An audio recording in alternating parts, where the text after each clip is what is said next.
It's really not that important what meat-eating societies think about veganism, because it's pretty damn easy for meat eaters to brush this stuff aside, laugh it off, and make jokes about it.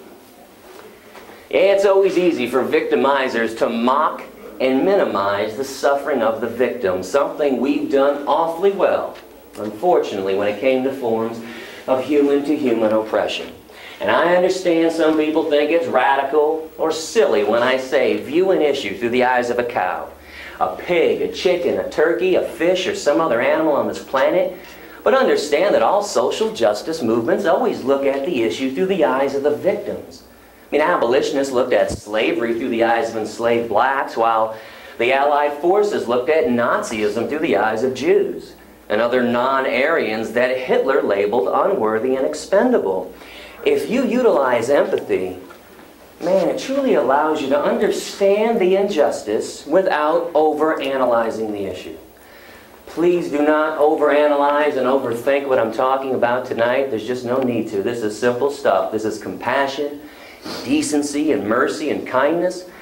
I'll break it down even further for everybody. When I say use empathy, all I'm saying is use the golden rule. Actually put it to use for a change. Instead of just paying lip service to it like most people do.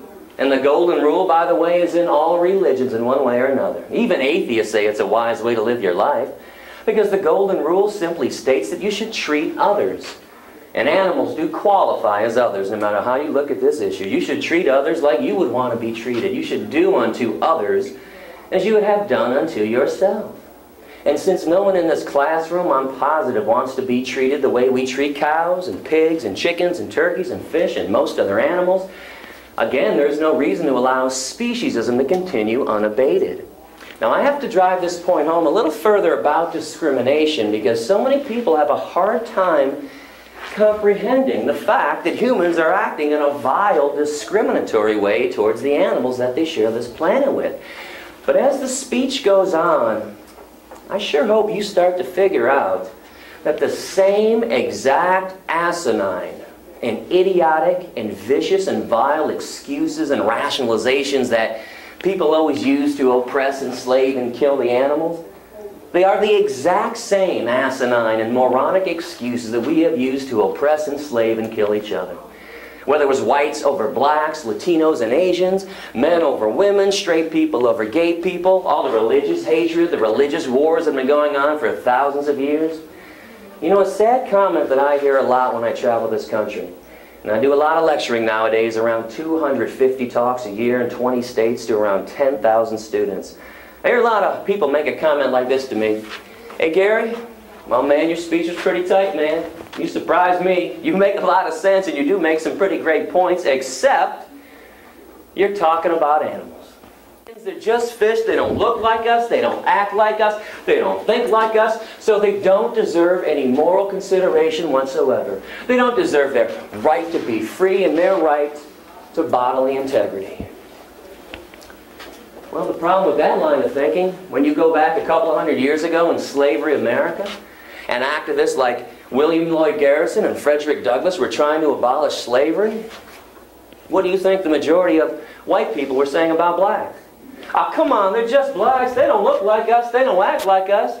So they don't deserve any moral consideration whatsoever. They don't deserve their right to be free and their right to bodily integrity. Go back 87 years ago, before the 19th Amendment was enacted giving women the right to vote. When women were trying to obtain their equal say in society, what do you think the men were constantly saying? Oh, come on, they're just women. They don't look like us. They don't act like us. Not as smart as we are. Not as strong as we are. I always love that form of logic from men. Not as strong as we are. So they don't deserve their equal say in society? The moment we start playing this asinine fill-in-the-blank game. Fill-in-the-blank game goes like this. They're just blacks, they're just women, they're just homosexuals, oh, they're just immigrants, they're just Mexicans, they're just Iraqis, they're just animals, they're just cows, and they're just fish. It is an asinine, stupid, and invalid excuse to harm somebody else. To commit acts of cruelty and injustice against someone else. Peaceful, compassionate ways of being unjust do not exist. And that's because violence is violence. Cruelty is cruelty, discrimination is discrimination, and premeditated murder is premeditated murder, even if the victims only walk on all fours and have fur and feathers and horns and beaks or gills. I hope you didn't really believe that happy cows come from California, and animals sing and dance on the way to the slaughterhouse and wind up at the grocery store all magically wrapped in plastic. It is amazing the things that we do to animals on a daily basis. And we have the audacity to think that we are civilized.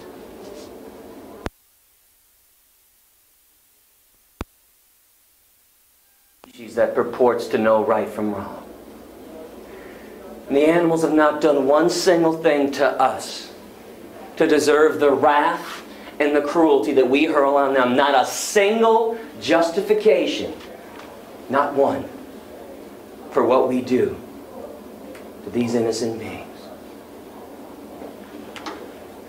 I want to let everyone know that around 11 years ago, when I was still consuming the cut-up corpses of dismembered animals, and I am not being dramatic when I say that, I'm just fed up with the lies. I am.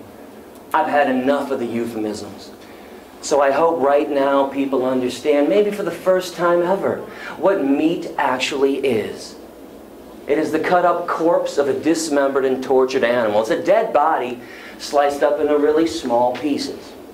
I used to come up with insane excuses like everyone else to eat flesh. I hope you don't think I was any different. No different. God says it's okay. Well, that's why I put the animals here. Oh, but it tastes so good. Oh, but I need my protein. Oh, but if we don't kill the animals, they're going to overpopulate and take over the world. You don't think I know the same idiotic excuses and rationalizations that everybody else uses? Man, I used them for years myself. I used to come up with the most invalid reasons to justify torture and cruelty against innocent beings. Not to allow animals into my circle of compassion, until I finally understood something. And it was the cold hard truth that I was complicit in all the violence. Animals were being tortured and killed so I could have a sandwich later on that day. Frankly, I am ashamed and embarrassed to admit that I ever once believed that I was more special than the animals, to think that they should have had to suffer and die intentionally on my behalf. Because I am no longer that arrogant and pretentious to think that my feelings or the feelings of my species are the only things that count on this planet and in this universe. Please understand, as meat eaters, we are all complicit in the violence. Now, we don't do the killing directly. And you think maybe there's a reason for that? Maybe because 99% of all human beings cannot take a 12-inch blade and shove it into somebody else's throat and start slicing and cut their head off? But we sure pay other people to do the dirty work for us. Capitalism. We live in a capitalist society, supply and demand. Corporations like Tyson and ConAgra, Smithfield and Purdue, companies like McDonald's and Burger King and Wendy's and KFC, they would not be producing a flesh product if there were no market for that flesh product. So don't for 1 minute think that you, yourself, cannot directly affect the lives of thousands of animals by just changing what you eat every day. From birth until death in America, every single meat eater consumes around 3,000 land animals. And thousands of other marine animals. Those are stats from the USDA.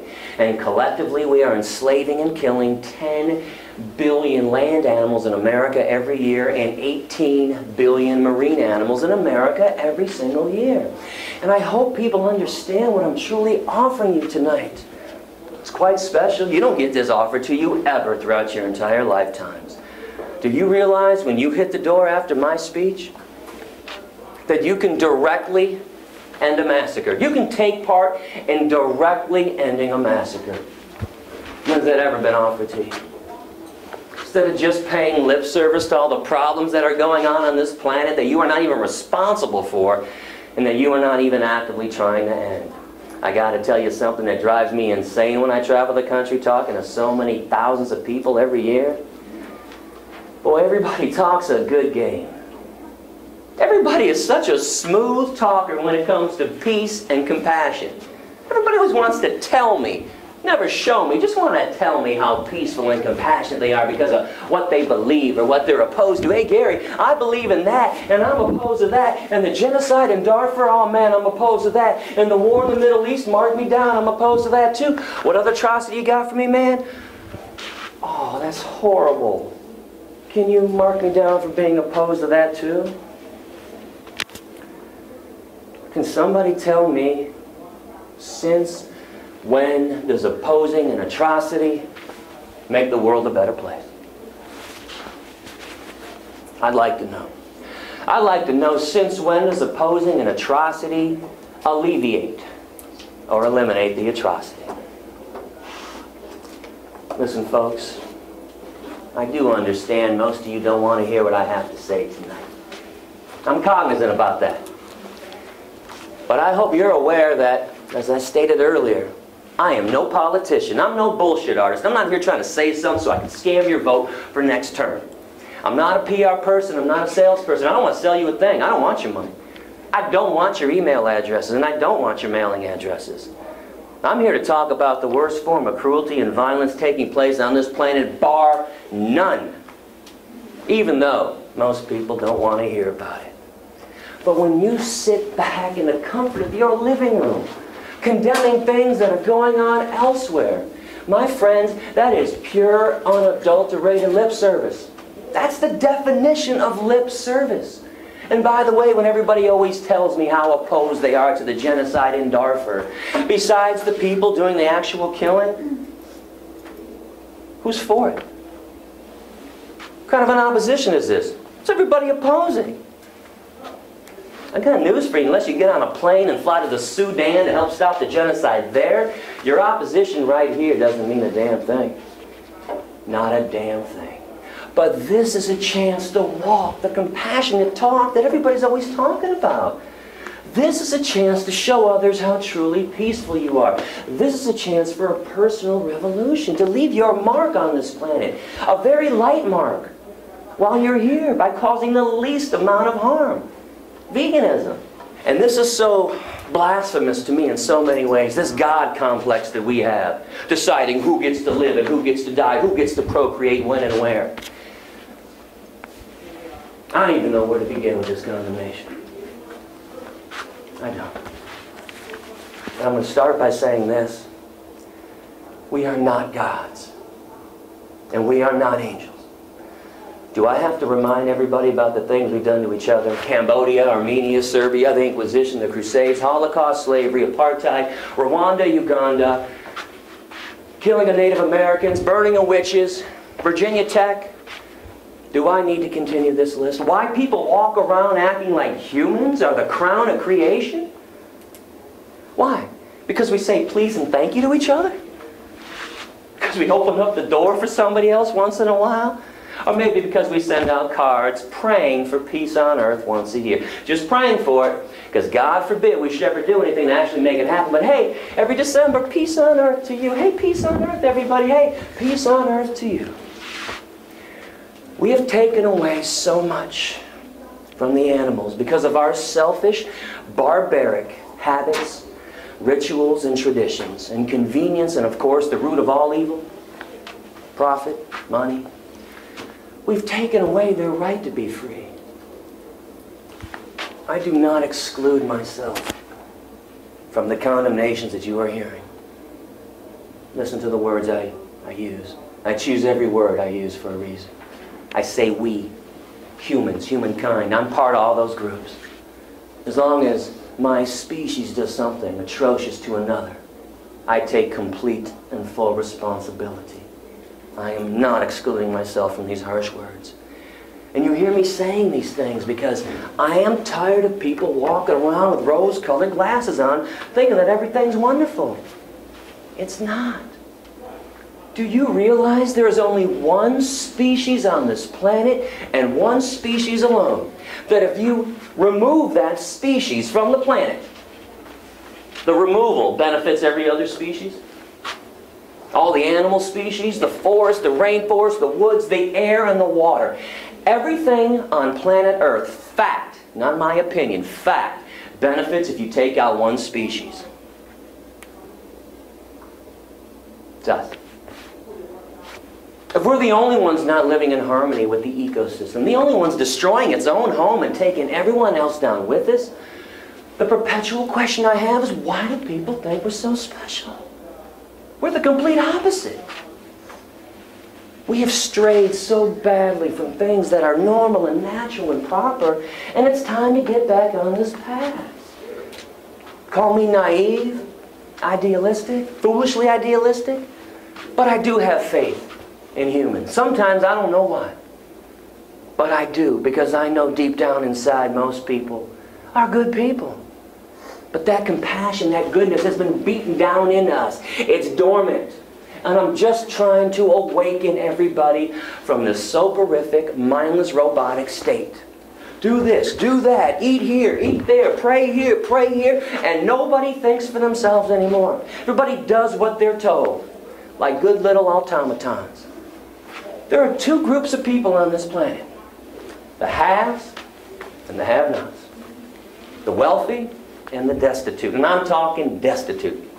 Not American destitute. Even our destitute people in America have cable TV and cell phones and running water. I'm talking third world destitute. When you look around this planet, what's killing destitute, impoverished people? Two things. Besides war, two things. Lack of clean water, dirty water. Lack of food, starvation. Starvation and dirty water. When did you ever hear of 10,000 Ethiopians dying from cancer? 100,000 Nigerians dying from heart attacks and strokes? Doesn't happen. Conversely, look to the affluent world, look to the Western world. What's everybody dying of? Heart attacks, strokes, cancers, and diabetes. Diseases of wealth. Diseases of affluence. What we choose to put into our bodies every single day that is killing us. I certainly know why people eat meat. We've acquired a taste for it, an addiction. It is the king of all addictions, by the way. Just so you know, cocaine, heroin, alcohol, cigarettes ain't got shit on meat, cheese, milk, and eggs. It is the king of all addictions. Look at the billions of beings that we murder, the ill health we bring into our bodies. The planet we're destroying, it is the king of all addictions. Now, I know we don't eat meat to be ethical. That's obvious. We don't eat meat to stay healthy. That's also obvious. And we certainly don't eat meat to alleviate world hunger. How come small groups of people always have to convince the masses why it's wrong to enslave, discriminate, or kill innocent beings? What's shocking is that the masses are always shocked when they're accused of acting inappropriately. It took 400 years to convince white people in America not to own black people. And another 100 years on top of that to end segregation. And if somebody wants to hang out after class and explain to me why those abolitions didn't take 2 seconds, I'd love to hear about it.